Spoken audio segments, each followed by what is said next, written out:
반대쪽 사람한테 더도 말고 덜도 말고 중간만 합시다. 시작.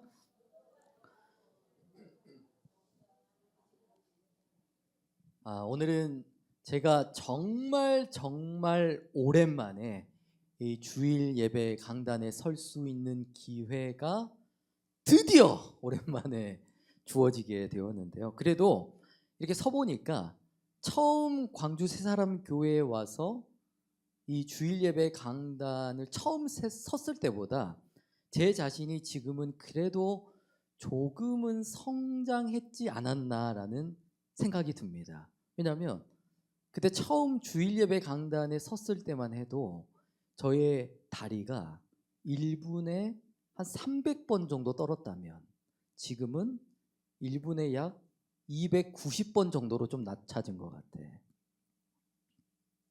사실 제가 다른 교회에서 설교를 할 때는 200명, 300명 앞에서 설교를 해도 전혀 위축된 적이 없었거든요.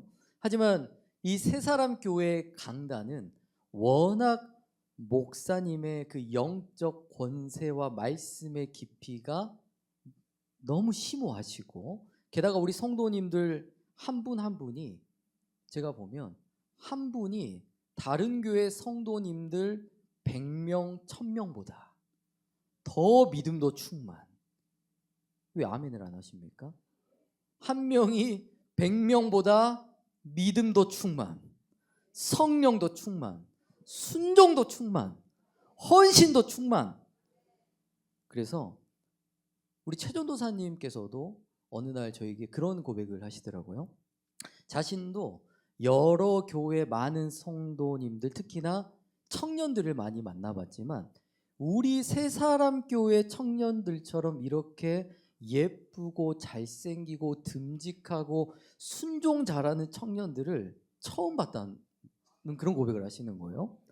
요즘 같은 시대에 오전부터 오후까지 예배에 헌신하는 청년들을 그렇게 찾기가 힘든데, 우리 조규성 목사님, 조성민 목사님은 밥을 안 드셔도 배가 부르겠어요. 청년들이 속을 한 번도 안 썩였을 것 같아요. 순한 양들만 모여 계신 것 같아요. 그러길래 제가 뭐라고 그랬을까요? 너가 같이 살아봤니? 웃자고 한 이야기고, 제가 정말 여러분 듣기 좋으라고 점수 따려고 이런 칭찬을 하는 것이 아니라 실제로 제가 다른 교회에서 사역을 해보니까 우리 새사람교회 성도님들만큼은요 정말 기드온과 300용사처럼 정말 속이 꽉 찬 알곡들만 모여 계시고, 또 우리 모두가 하나님의 마음에 합한 자로 천국에 들어가되 확실하게 들어가는, 정말 그렇게 귀한 성도님들과 함께 신앙생활하고 또 그 앞에서 설교를 감당할 수 있다는 것이 하나님께서 저에게 주신 최고의 특권이자 축복인 줄로 믿습니다. 네, 오늘 함께 나눌 말씀의 주제는 아마 여기 앉아 계신 저와 여러분 모두가 한 번쯤은 생각해보고 또 누구나 한 번쯤은 깊이 고민해 봤을 법한 그런 주제가 될 것 같은데요. 자, 그 주제는 바로 앞에 글을 한번 읽어볼까요? 시작. 신앙생활을 적당히 하면 안 되나요? 특히나 우리 자녀들, 다음 세대들이 이 질문에 대해서 고민을 가장 많이 했을 것 같은데, 혹시 우리 청년들에게 나는 부모님에게 신앙생활 좀 제발 대충 하면 안 될까요? 꼭 그렇게까지 열심히 해야만 하나요? 이런 질문을 아마 다 해봤을 것 같기 때문에 안 해본 사람 한번 손 들어보실래요? 청년들 가운데? 제가 조심스럽게 추측을 해보건데 우리 6살, 이제 막 6살이 된 승민이도 할머니한테 벌써 한 20번 정도는 물어봤을 것 같아요. 그러면 모태 신앙으로 지금까지 평생 신앙생활 해온 우리 찬영이는 한 300번 정도? 그리고 우리 동훈이는 이 해답과 정답을 찾기 위해서 지금 잠시 집을 나가 있는 상태라고 합니다. 그런데 사실은 우리 다음 세대들 청년들만 이런 고민을 한 것이 아니라 여기 서 있는 저도 목회자의 자녀로서 또는 모태 신앙으로서 정말 수없이 어머니에게 이런 질문을 해왔던 것 같습니다. 어머니, 제발 적당히 좀 예배하면 안 될까요? 우리 학교에 목사 아들 친구가 있는데 그 친구네 교회는 수요 예배, 주일 예배 딱 2번밖에 안 드린대요. 우리도 제발 2번으로 줄여주시면 저 어머니 말, 아버지 말 순종하고 잘 지키고 공부도 열심히 하겠습니다. 그리고 저희 어머니는요, 교회 개척을 하시고 지금까지 항상 빠지지 않고 새벽 3시에 기상을 하셔서 보통 7시, 오전 7시까지 기도를 하십니다. 그런데 교회의 이런 그 스피커에서 흘러나오는 찬양과 반주가요, 생각보다 큽니다.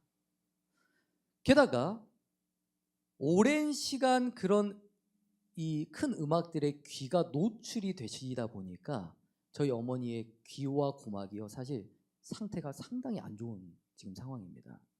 그래서 제가 어머니에게요, 어머니, 이제는 제발 좀 적당히 기도하시면 안 될까요? 지금까지 개척하시고 수십 년 동안 그 정도 하셨다면 이제 하나님도 지겨워하시겠다. 하다못해 예수님도 저 김신의 사모 좀 말려봐라 그러시겠다고 제가 권면을 해드린 적이 있었습니다. 특히나 우리 새사람 교회에는 이런 질문과 서러움이 더욱 많을 수밖에 없었을 것 같아요. 왜냐하면 목사님께서 새사람 교회를 개척하시고 지금까지 거의 하루도 빠짐없이 예배와 기도를 드리고 있고, 그리고 믿음의 부모님을 따라 우리 자녀들도 어쩔 수 없이 모든 공적인 예배, 수요 예배, 금요 예배, 또 주일은 새벽부터 저녁 예배까지 발이 묶여 있다 보니까 우리 성도님들도 저희 가정의 모습처럼 예배로 인한 자녀들과의 갈등과 마찰이 충분히 있었을 줄로 압니다. 자, 그러나 저는 확신하건대 억지로 지었던 십자가마저도 하나님은 반드시 복을 주십니다. 또한 성경에 어려서부터 마땅히 행할 길을 가르치라는 말씀처럼 우리가 자녀들에게 어려서부터 말씀을 먹이고 예배의 자리를 지키게 하고 기도의 훈련을 시키는 것이요, 때로는 아이들에게 억지로 보일 수는 있으나 그 모든 훈련들이 결코 헛되지 않습니다. 혹은 우리 아이들이 자라면서 세상에 나가 방황을 할 때도 있고, 혹은 시험에 넘어져서 교회를 이탈하는 순간이 찾아올지라도 그 마음 깊은 곳에 심겨진 그 말씀과 예배의 기억이 다시 예수 그리스도의 품으로 돌아오게 만드는 회복의 통로가 되기 때문입니다. 자, 제가 어느 날은요, 우연히 이런 글을 한 가지 보게 되었는데, 자, 여러분, 평일은 제외하고 매주 주일만큼은 꼭 빠지지 않고 교회를 나와 예배를 드리는 성도들을 뭐라고 부르는지 아십니까? 바로 독실한 크리스천이라고 부른답니다. 사실 저는 새사람 교회의 기준이 잡혀 있다 보니까 독실한 크리스천 정도 되려면 여러분들은 어떻게 생각하세요? 기준을? 최소한 수요 예배, 금요 예배, 주일 예배 3번 정도는 나와줘야 독실한 크리스천이라고 불러줄 것 같은데, 세상의 기준, 다른 교회의 기준에서는 주일 예배만 빠지지 않고 성실히 출석을 해도 뭐라고 불러줘요? 독실한 크리스천이라고 불러준답니다. 자, 그리고 일주일에 최소 이틀 이상, 그러니까 뭐 수요 예배, 금요 예배, 주일 예배, 기본 두세 번은 빠지지 않고 교회에 출석하는 성도들을 뭐라고 부르는지 아십니까? 광신도라고 부른답니다.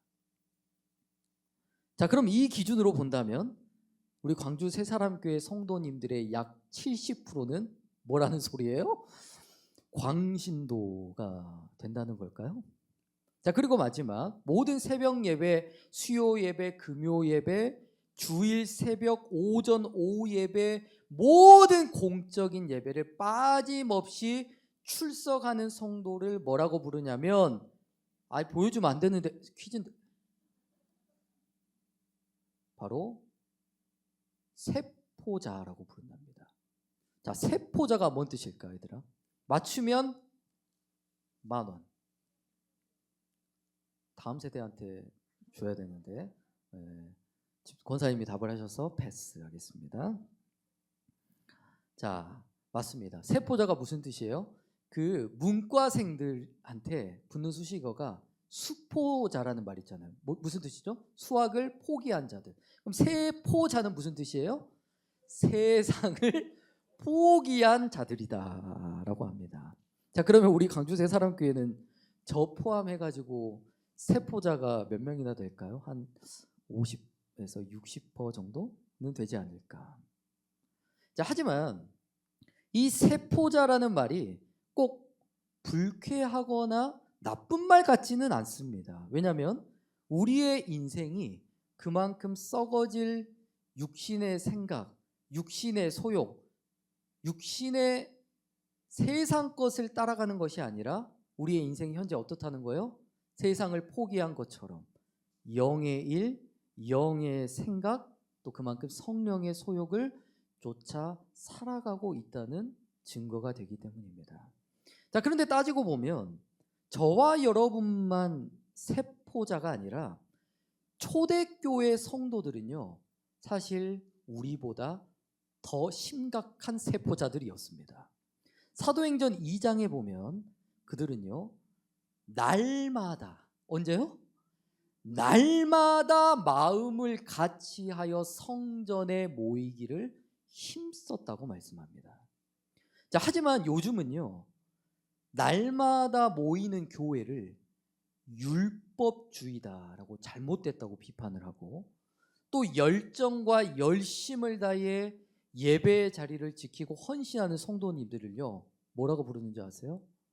바리새인이라고 부른답니다. 또 예수님의 말씀처럼 날마다 자기 십자가를 지고 나를 따라오라고 말씀하셨잖아요. 그런데 요즘 누가 날마다 십자가를 지고 간다고 그래요? 요즘 누가 그렇게 좁고 협착한 신앙생활을 감당한다고 그래요? 말씀대로 살아가는 예수님의 명령과 뜻에 따라 좁은 문으로 나아가려고 하는 성도들이요, 오히려 비정상 취급을 받는 이런 안타까운 모습들이 많이 나타난다고 합니다. 그래서 제가 우리 성도님들에게요, 이렇게 말씀드리고 싶어요. 우리 성도님들, 신앙생활 제발 열심히 하지 않았으면 좋겠습니다. 그냥 시간 되시면 어쩌다가 주일 예배 한 번만 나와주시고, 또 교회 오시거든 한 주간 힘드셨으니까 세상 일 하느라고 한 시간 동안 푹 주무시다 가시면 좋겠고, 또 우리 청년들 설교가 재미가 없어? 괜찮아, 이어폰 껴, 유튜브 봐도 돼. 우리 성도님들 캄캄한 새벽에 나오시다가 다리 삐면 안 되잖아요. 차라리 이왕 이렇게 된 거 새벽기도 없애버릴까요? 아니, 어차피 이러나 저러나 우리 모두 다 구원받고 천국 갈 건데 뭐하러 열심히 해요? 오늘 오후 예배 차라리 장로님 저기 낚시나 하러 갈까요? 아니, 우리 다음 세대들 위해서 예배 빠지고 저기 키즈 카페 좀 갔다 와볼까요? 정말 솔직하게 말해서 저도요, 이렇게 여러분들에게 말씀드리고 싶습니다.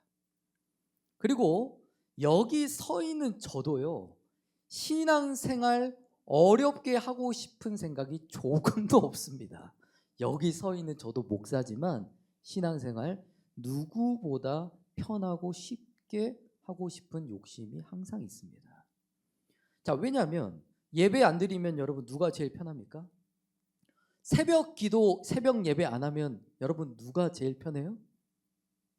목사가 제일 편할 거 아니겠습니까? 사실 오늘도요, 새벽 예배, 주일학교 예배, 오전 찬양 인도, 오전 설교, 오후 예배까지 총 4번의 예배를 전부 다 인도하는 저의 마음도요, 솔직히 이 일이 쉬운 일은 아니에요. 쉬운 십자가는 아닙니다. 그래서 솔직한 마음은 여러분, 오늘 예배가 너무 많아서 저 힘들어 죽겠습니다. 오늘만큼은 주일 오전 예배 하나로 퉁쳐버립시다. 제가 왜 그러고 싶지 않겠습니까? 제가 우연히 어떤 카드 회사의 광고를 하나 보게 되었는데, 자, 한번 읽어볼까요? 시작.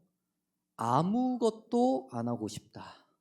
이미 아무것도 안 하고 있지만 더 격렬하게 아무것도 안 하고 싶다. 자, 지금까지의 저의 경험이 그렇더라고요. 아, 나는 못한다, 안 된다, 하나만 타협하자, 2개만 포기하자. 그러면요, 얼마든지 감당할 수 있는 일도 못하게 되고, 그리고 저의 영혼과 믿음과 신앙이 이전보다 더 퇴보하게 되더라고요. 하지만 그럼에도 불구하고 하나님, 내게 능력 주시는 자 안에서 내가 모든 것을 감당해 보겠습니다. 저의 손이 약해지지 않게 하여 주옵소서. 이렇게 간절한 마음으로 하나님 앞에 전적으로 매달려 기도하잖아요. 그러면 놀랍게도 4번이든 5번이든 7번의 설교든 하나님께서 그보다 더한 일도 감당할 수 있는 지혜와 지식과 능력을 베풀어 주시더라고요. 제가 한 8개월 전부터 정말 거의 하루도 빠짐없이 런닝머신을 뛰는데 하루에 한 5km씩을 뜁니다. 그래서 지금까지 약 8kg, 9kg을 감량을 했는데, 제가요, 이 운동도 그렇더라고요. 매일 빠지지 않고 운동을 하는데도 정말 매일 죽도록 하기 싫은 게 운동이더라고요. 그런데 사실 예배와 영적 생활도 그렇습니다. 새벽 기도는 여러분 어떻습니까? 나오시는 분들 알 거예요. 새벽 기도는요, 평생 나온 사람도 어때요? 힘든 게 새벽 기도이고, 또 예배는요, 가도 피곤하고, 또 기도는요, 해도 귀찮은 게 기도입니다. 하지만 영적 생활과 운동에 공통점과 장점이 있어요. 뭐가 있을까요? 바로 우리가 귀찮고 힘든 운동에 투자한 것만큼 우리의 육신이 그만큼 건강해지듯이, 우리가 힘들고 귀찮은 영적 생활, 예배 생활, 기도 생활에 투자한 것만큼 우리의 영혼이 어떻게 돼요? 그만큼 강건해집니다. 뿐만 아니라 우리가 운동에 투자하는 것만큼 육신의 면역력이 올라가고 근육이 생기게 되듯이, 마찬가지 우리가 영적 생활에 힘을 쓰는 것만큼 믿음의 선한 싸움을 감당할 수 있는 근육이 생기고, 영적 분별력이 생기고, 그리고 어떠한 사단의 마귀의 괴계와 시험과 유혹이 몰려올지라도 그 어떠한 시험에도 흔들리지 않는 견고한 신앙인이 될 수가 있다라는 거예요. 자, 그리고 여기 서 있는 저도요, 너무나 누구보다 편한 길을 가고 싶지만, 그리고 우리 성도님들에게 아까도 말씀드렸지만 신앙생활을 적당히 좀 하라고 말씀을 드리고 싶지만 그렇게 할 수 없는 결정적인 이유가 있습니다. 바로 성경 말씀이 오늘 우리에게 이렇게 말씀하고 있기 때문이에요. 자, 오늘 본문 말씀을 함께 읽겠습니다. 시작. 내가 내 행위를 아노니 내가 차지도 아니하고 더웁지도 아니하도다. 내가 차든지 더웁든지 하기를 원하노라. 내가 이같이 미지근하여 더웁지도 아니하고 차지도 아니하니 내 입에서 너를 토하여 내치리라. 아멘.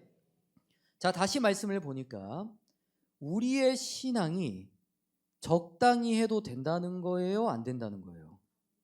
우리의 행위가 미지근해도 된다는 거예요? 안 된다는 거예요? 그렇지 말라고 말씀합니다. 그리고 마지막 부분에 보면 충격적인 선언이 있어요. 내 입에서 이런 미지근한 신앙, 적당한 신앙을 예수님께서 친히 뭐라고 말씀하십니까? 내 입에서 너를 토하여 내치리라. 자, 그런데 이 말씀에서 조금 이해하기 힘든 부분이 있습니다. 자, 다시 말씀을 보면 우리의 행위가, 우리의 신앙이 정확하게 차가워야 된다는 거예요? 아니면 더워야 된다는 거예요? 차라리 말씀을 통해서 우리에게 명확하게 차갑게 해라, 아니면 뜨겁게 해라, 정확한 구분과 정답을 알려준다면 너무 좋겠는데 뭔가 좀 예매하게 말씀이 기록되어 있단 말이에요. 게다가 우리 성도님들께서 보통 이런 생각을 하실 텐데, 보통 우리가 차가운 신앙이다라고 하면 어떤 모습을 떠올리게 되죠? 그냥 아무것도 하지 않는 그런 신앙의 모습이 차가운 신앙이다. 그리고 더운 신앙하면 어떤 모습이 떠올라요? 뭔가 뜨겁고 열정적인 신앙의 모습이 떠오르지 않습니까?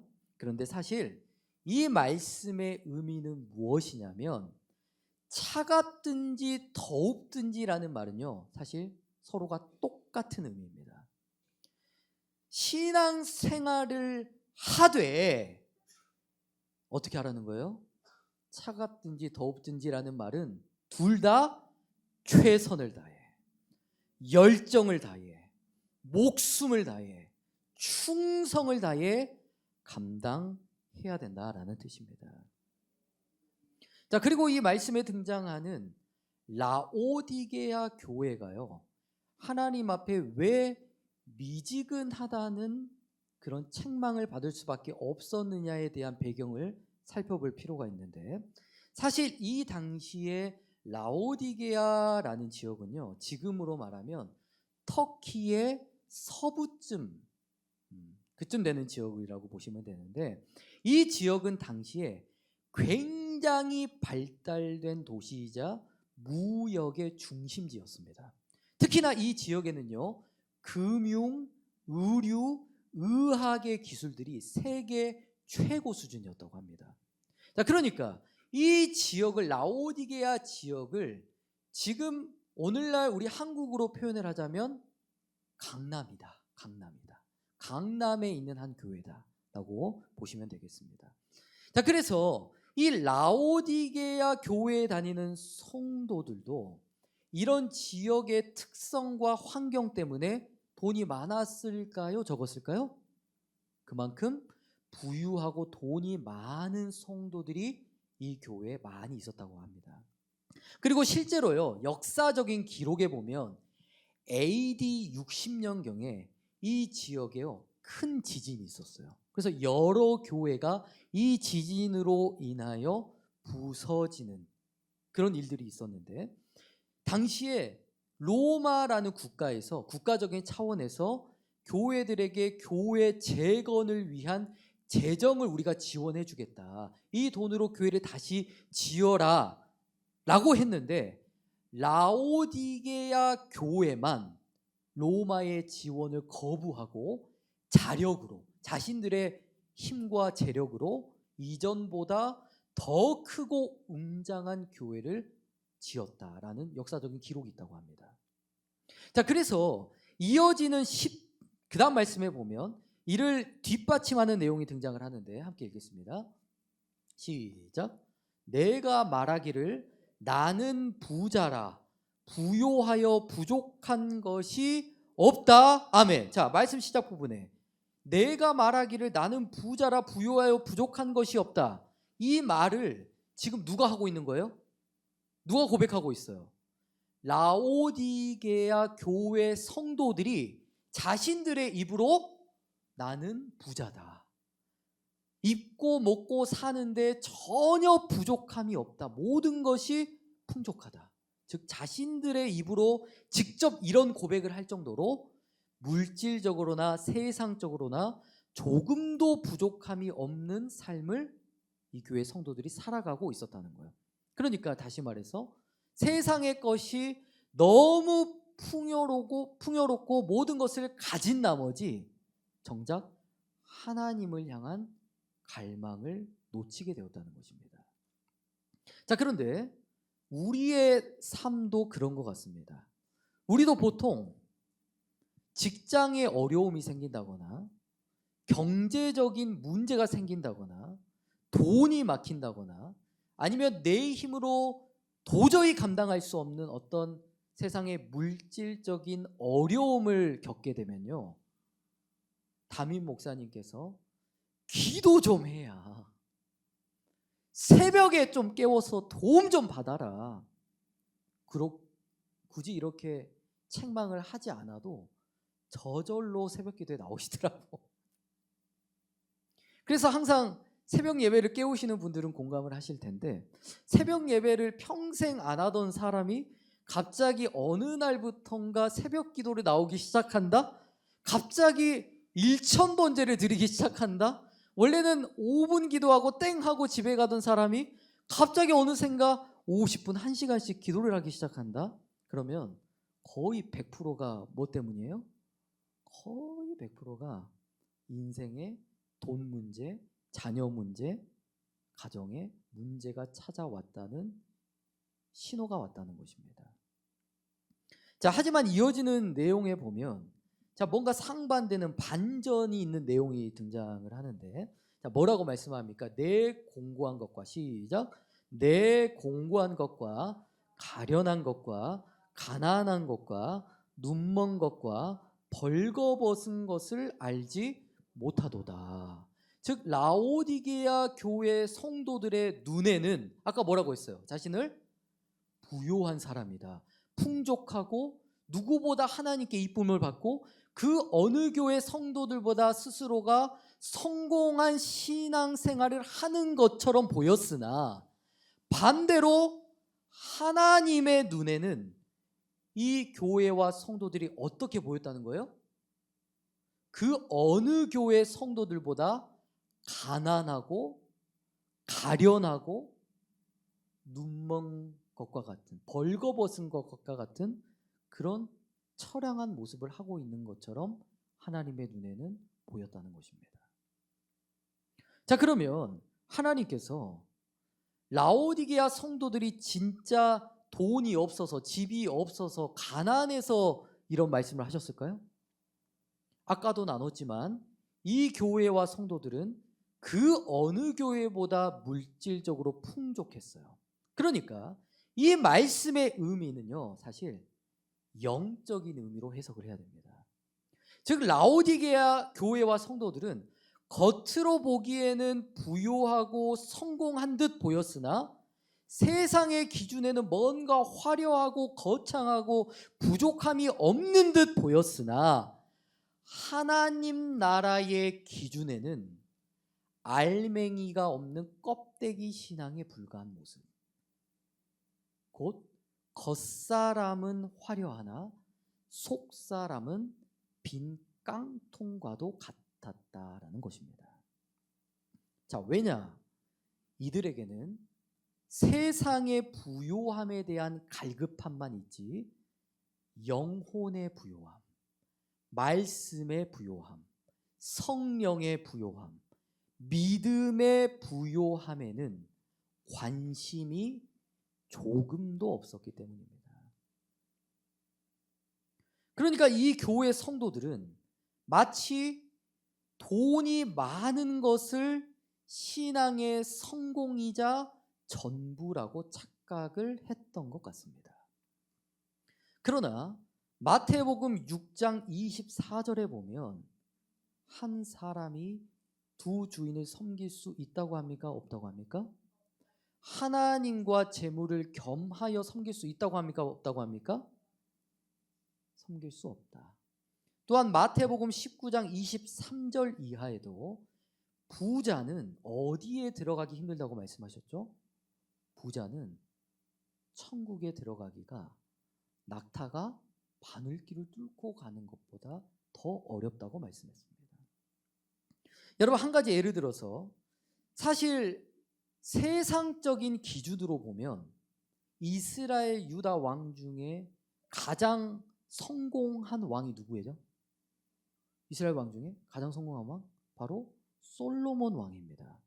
자, 솔로몬 왕이 당시에 얼마나 부유했냐면 당시에 이 유다, 이 이스라엘 나라에 은이 돌처럼 흔했다고 합니다. 돌처럼. 그리고 솔로몬 왕은요, 해년마다 666달란트의 금이 들어왔는데 지금으로 말하자면 수조 원의 가치가 있다고 합니다. 게다가 여러분, 성전은 어땠습니까?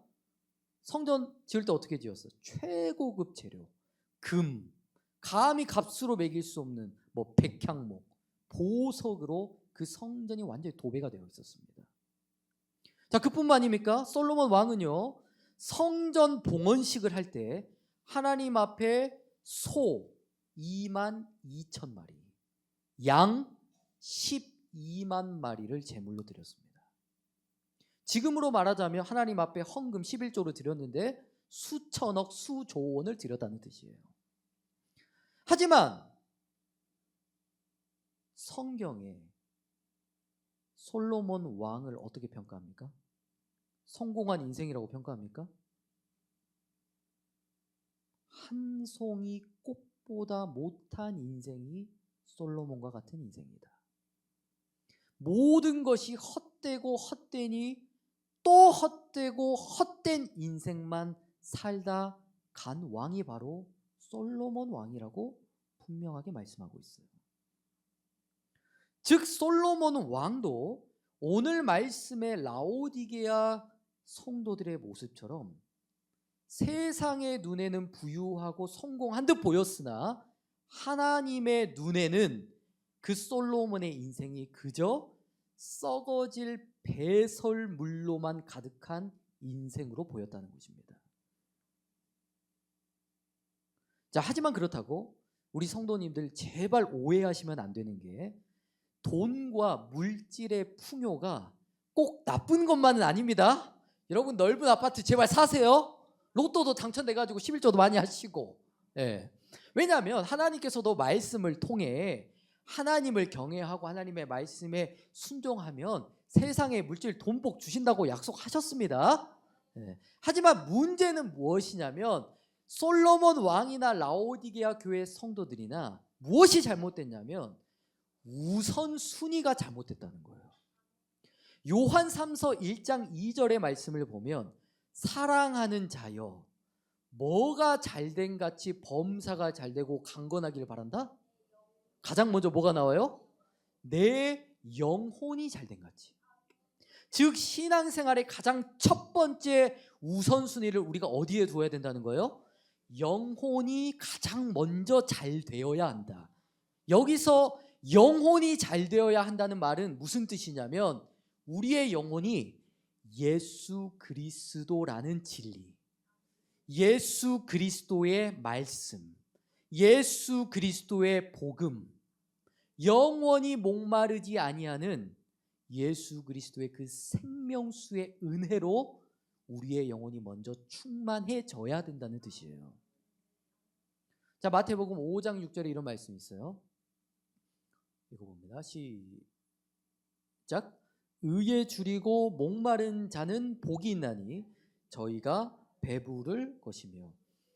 아멘. 자, 여러분 쉽게 예를 들어볼게요. 우리 은우에게 있어서 여러분 가장 좋은 음식, 영양가 있는 음식이 어떤 음식이에요? 바로 엄마가, 자식이가 배 아파서 낳은 엄마가 은우에게 가장 좋은 밥상, 영양가가 풍부한 밥상 차려주지 않겠습니까? 아니 사랑하는 아들에게 라면 끓여 주겠어요? 콜라 먹으라고 하겠어요, 여러분? 그렇지 않잖아요.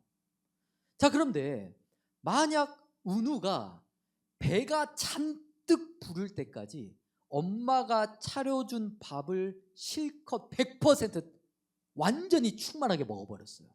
그러면 세상 사탕, 인스턴트 음식, 콜라 생각나요, 안 나요? 먹고 싶겠어요, 안 먹고 싶겠어요? 먹고 싶지 않겠죠. 하지만 엄마가 차려준 영양가가 풍부한 밥성을 은우가 10%만 먹었어요. 그럼 어떨까요? 자꾸 이빨에 안 좋은 젤리가 생각나요. 사탕이 막 땡겨요. 몸에 해로운 콜라, 간식이 계속해서 땡기고 그것을 섭취하는 것입니다. 즉, 여러분, 우리의 영혼도 그렇다는 거예요. 우리가요, 미지근하게 신앙생활 하잖아요. 교회에 나왔는데 성전 뜰만 받고 가잖아요. 예배는 드리는데 생각과 정신이 온갖 세상 재리의 유혹, 세상 근심, 욕심에 우리의 마음 정신이 빼앗기잖아요. 우리가 늘 힘써 말씀과 성령으로 충만하지 않잖아요. 그럼 어떻게 될까요? 우리의 영혼이 고파집니다. 인생이 고파져요. 그럼 결국 그 허기짐과 목마름을 우리가 무엇으로만 채우려고 합니까? 무엇으로 채우려고 해요? 우리의 영혼의 가장 해가 되는 돈, 육신의 안목, 이생의 자랑, 즉 세상의 배설물과 같은 것들로 내 인생의 허기를 채우려고만 하는 것입니다. 하지만 아무리 우리가 세상의 것들로 나의 배고픔과 허기짐을 채우려고 해봤자 여러분, 만족이 있습니까? 없습니까? 기쁨이 있습니까? 없습니까? 평안이 있습니까? 없습니까? 감사가 있습니까? 없습니까? 그 삶에 천국이 있습니까? 없습니까? 즉, 우리의 인생의 진정한 만족, 진정한 행복, 진정한 평안, 진정한 배부름은 오직 예수 그리스도 안에서만 주어진다는 것입니다. 그래서 무엇보다 저와 여러분이요, 이 라오디게아 교회와 같이 이런 미지근한 신앙생활에서 벗어나기 위해서는요, 우리가 그냥 아무런 뜻도 목적도 없이 기도 시간만 늘린다고, 그냥 성전 뜰만 많이 밟는다고, 그냥 내 몸만 60만 예배의 자리를 지켰다고 미지근한 신앙에서 우리가 벗어날 수 있는 거 아닙니다. 저와 여러분들이 가장 먼저 바꿔야 할 것은 바로 신앙의 목적, 신앙의 표대, 신앙의 방향, 신앙의 우선순위가 돈이 아니라, 이생의 자랑이 아니라, 세상의 성공과 기준이 아니라, 첫 번째도 예수 그리스도, 두 번째도 예수 그리스도, 세 번째도 예수 그리스도, 오직 우리의 인생이 예수 그리스도만을 갈망해야만 합니다. 세상의 부요함은 여러분 잠깐입니다. 그러나 예수 그리스도 안에 있는 부요함은 영원합니다. 세상의 성공은 순간일지 몰라도 예수 그리스도 안에서 누리는 성공은 영원한 천국의 영광으로 이어집니다. 뿐만 아니라 세상의 자랑은요, 바람처럼 사라져요. 하지만 예수 그리스도 안에서의 자랑은요, 하나님의 보좌 앞에 영원히 빛나는 우리의 면류관이 될 줄로 믿습니다. 시간이 많이 가서 마지막 말씀 하나만 읽고 마칠 텐데, 해주실래요? 시작. 우리가 아직 죄인 되었을 때에 그리스도께서 우리를 위하여 죽으심으로 하나님께서 우리에게 대한 자기의 사랑을 확증하셨느니라. 아멘. 아마 우리 대부분의 성도님들은 아실 텐데 저희 작은 고모님께서요, 한평에서 돼지 농장을 운영하고 계십니다. 그래서 종종 저희 목사님 댁에 고기를 잘라서 보내주시기도 하고, 저번에 또 고기를 워낙 많이 보내주신 덕분에 우리 성도님들께서 수요 예배 마치고 나눠 가신 적이 있으시잖아요. 그리고 제가 몇 년 전에요, 부모님과 와이프와 은솔이와 함께 잠깐 그 농장에 갈 일이 있어서 찾아간 적이 있었어요. 그런데 그날 갑자기 작은 고모님께서 저를 부르시길래 갔는데 웬 마당에 눈앞에 살아있는 돼지 한 마리가 있는 거예요. 살아있는 돼지. 그래서 제가 속으로 고모가 이번에는 고기를 주는 게 아니라 살아있는 돼지를 세 사람 교회에 가져가서 키우고 먹이라고 설마 그러려나? 아니면은 우리 은솔이가 한 번도 살아있는 돼지를 못 봤을 테니까 우리 은솔이에게 현장 학습을 시켜주기 위해서 마당에 돼지를 가져다 놓으셨나? 이런 고민을 하고 있는데 갑자기요, 고모가 그 자리에서 돼지의 멱을 따버리시는 거예요. 그 자리에서. 와, 그리고 돼지가 막 고통스러워하면서 죽어가는 모습을요, 저의 눈앞에서 목격을 하게 되고, 또 죽이는 그 멱을 따서 끝나는 게 아니라 그 털을 없애기 위해서 불로 또 지져요. 그 냄새, 그러니까 그 모든 것들을 제가 생전 처음으로 생생하게 경험을 했습니다. 제가요, 그 일로 얼마나 충격을 먹었든지 정말 얼마 동안은요, 돼지고기 보기만 해도 냄새만 맡아도 막 거부 반응, 구역질이 날 정도로 저에게는 너무나 충격적인 사건이었어요. 그런데 제가 가만히 생각해 보니까요, 하나님께서 저에게 이런 끔찍한 일을 생생하게 보게 하신 분명한 뜻이 있더라고요. 저는 고통스럽게 죽어가는 이 돼지의 모습을 보면서 이보다 더 끔찍한 십자가의 고통을 감당하신 우리 예수님의 모습이 떠올랐습니다. 나를 위해 십자가를 지시고, 나를 위해 채찍에 맞으시고, 나를 위해 골고다에 오르신 예수님의 그 처참한 고통의 모습들이 그 사건을 통해 이전보다 더 선명하게, 이전보다 더 생생하게 제 마음에 와닿게 되더라고요. 여러분, 우리가 주님 앞에 라오디게아 성도들처럼 미지근한 신앙생활을 할 수 없는 이유,